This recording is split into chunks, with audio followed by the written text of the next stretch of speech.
A Hora da Verdade. Então, que eu acho uma honra receber o senhor, é o nosso programa integrado Hora da Verdade com questão de justiça, para falar de novo das reformas do nosso país, né? Reforma que está tão aí latente, né? Parece que o governo não está dando conta de novo. É um prazer muito grande vir a este programa pela primeira vez com Walter Siglione. Então, que eu acho, a gente é amigo de longa data, para os nossos ouvintes aqui, né, para o estado inteiro a gente agora está indo, que eu acho, né? Mas para os nossos telespectadores da TV aberta, o senhor sempre está ali colocando de novo a questão da reforma tributária. O brasileiro não entende por que tem tanto problema para se fazer essa reforma no país. O que está acontecendo, que eu acho? Tributária ou previdenciária? Previdenciária. Né? Previdenciária, perdão. Bom, a tributária também para frente. A tributária foi aprovada a toque de caixa na Comissão Especial de Reforma Tributária. Uhum. E é um projeto maluco, né?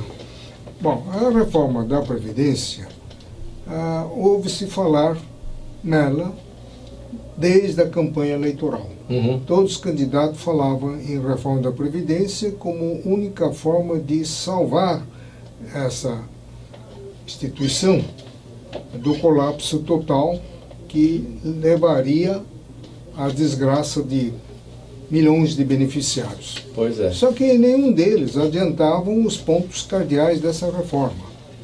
O próprio presidente Bolsonaro, depois de eleito, continuou tocando na tecla da reforma da Previdência e depois de empossado também, mas ele não adiantou os pontos básicos. Ele foi falar da idade mínima para aposentadoria.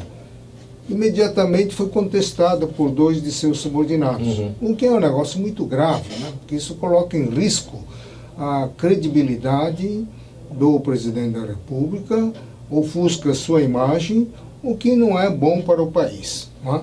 O presidente da República é uma instituição, não há como um subordinado ficar contrariando frontalmente e de imediato a fala presidencial.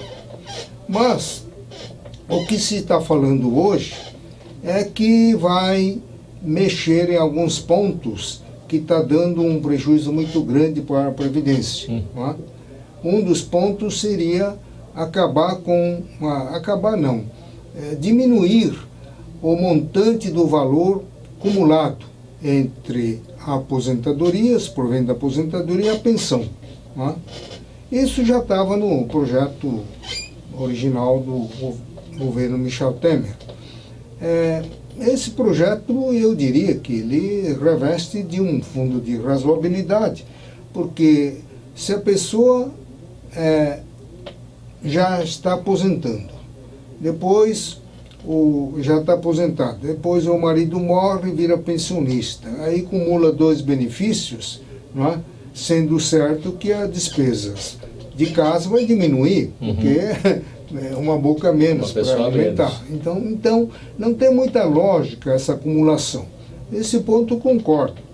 Agora, o que eu não concordo, Walter, é ficar fazendo corte de outros benefícios com mero levantamento do montante da despesa que está gerando este ou aquele benefício. Posso perguntar para o senhor, parece que a reforma, o senhor mesmo colocou no seu artigo, mas parece que a reforma colocada pelo presidente Michel Temer não estava assim tão distante do que deveria ser feito, né?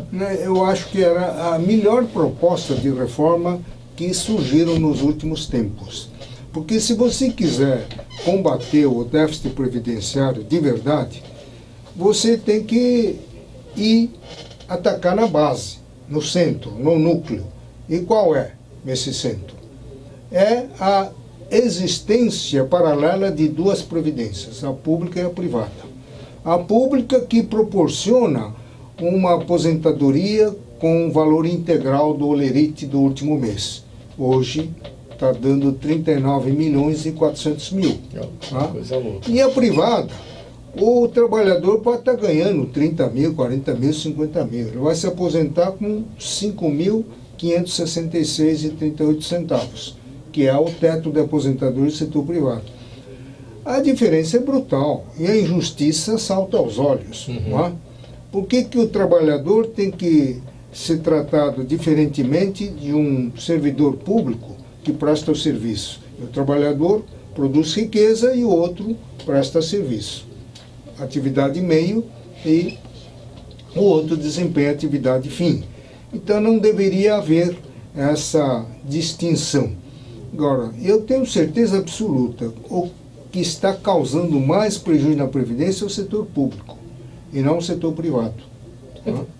Agora, a reforma pretendida pelo presidente Bolsonaro, infelizmente, ele não teve habilidade, ou a equipe dele não teve habilidade para contornar as pressões corporativistas, começando pelos militares, que eu sempre digo, militar tem razão, está coberto, tem razão.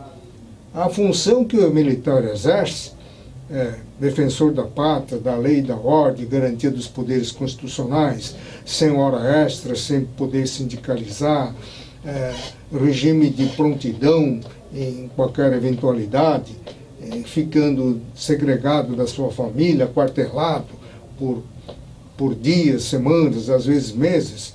Então é uma função completamente diferente do servidor público em geral.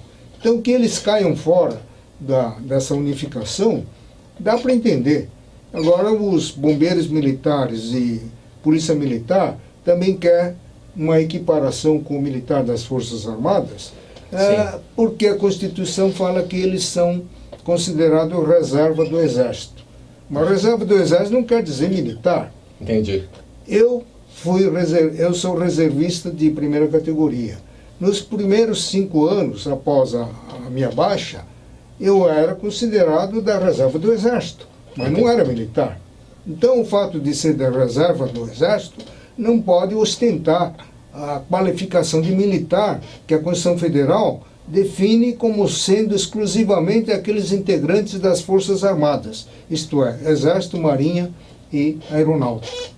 E o que não acontece com a Polícia Militar nem com o Bombeiro Militar, que exerce uma função de segurança pública subordinado ao governador do Estado. Entendi. Que é um serviço público estadual.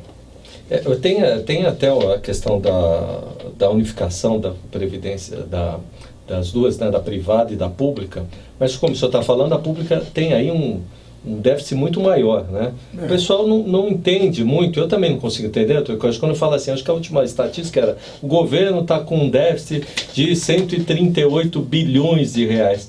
Qual a diferença do déficit público para o orçamento que ficou deficitário? Tem uma equalização aí que dá para a gente entender melhor essa situação? Não. E por que a Previdência ataca tanto isso? Por que ela é o ruim de todo o sistema do governo? Esse é o pano de fundo para fazer reformas com supressão dos benefícios, fazer caixa para o governo, não é? Porque falar do déficit e não falar da receita previdenciária, me parece que aí a conta não vai bater. Se você fala da déficit da Previdência Pública, então tem que dizer quanto arrecadou por conta da contribuição previdenciária dos servidores públicos e quanto gastou. Mas quanto gastou em termos de benefícios previdenciários, não em termos de pessoal, folha de serviço. Folha de serviço está consumindo, a União consome 50% da receita corrente líquida. E quando fala do setor privado, é pior ainda. Porque eles nem falam quanto arrecadou. Entendo. Existe um orçamento da Seguridade Social, onde está inserida a Previdência Social, a Assistência Social e a Saúde. Certo? É um balaio de gato. Previdência não tem nada a ver com assistência social, e nem com a saúde. As pessoas se perdem um pouco. Está dentro de um orçamento que é municiado com 5 contribuições sociais previstas no artigo 195 da Constituição Federal. É o PIS, é o COFINS, é a COFINS Importação, é a contribuição social sobre o lucro, é a contribuição sobre a receita bruta, é a contribuição sobre prognóstico de sorteio. Quer dizer, o total da arrecadação dessas contribuições da Seguridade Social dá quase o dobro da arrecadação dos 6 impostos federais. Então é um volume muito grande.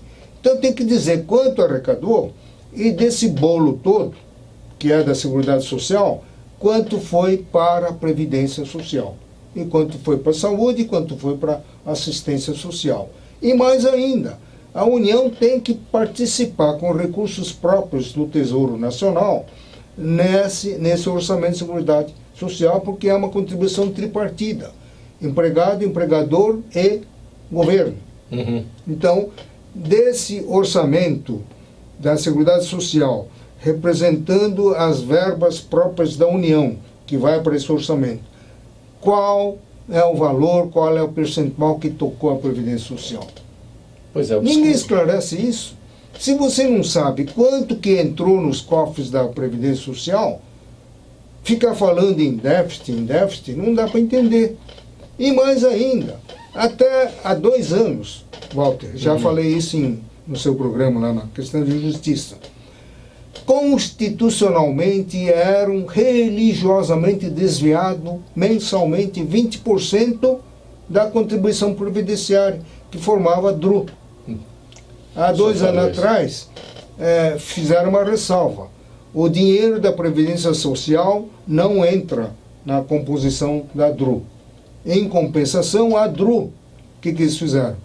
Aumentaram, não vai tirar mais recursos da Previdência, mas em compensação aumentaram a desvinculação de 20% para 30%. 30% da arrecadação federal fica num fundo sem nome. Né? O primeiro era fundo de emergência social, depois fundo de estabilização, agora virou um fundo sem nome. Quer dizer, dinheiro fora do controle da execução orçamentária. E pior, essa mesma emenda estendeu a tal de DRU para governo estadual e municipal. Resultado, temos 6 estados quebrados. Porque DRU significa 30% de desmontagem do orçamento anual aprovado pela Casa Legislativa. Uhum.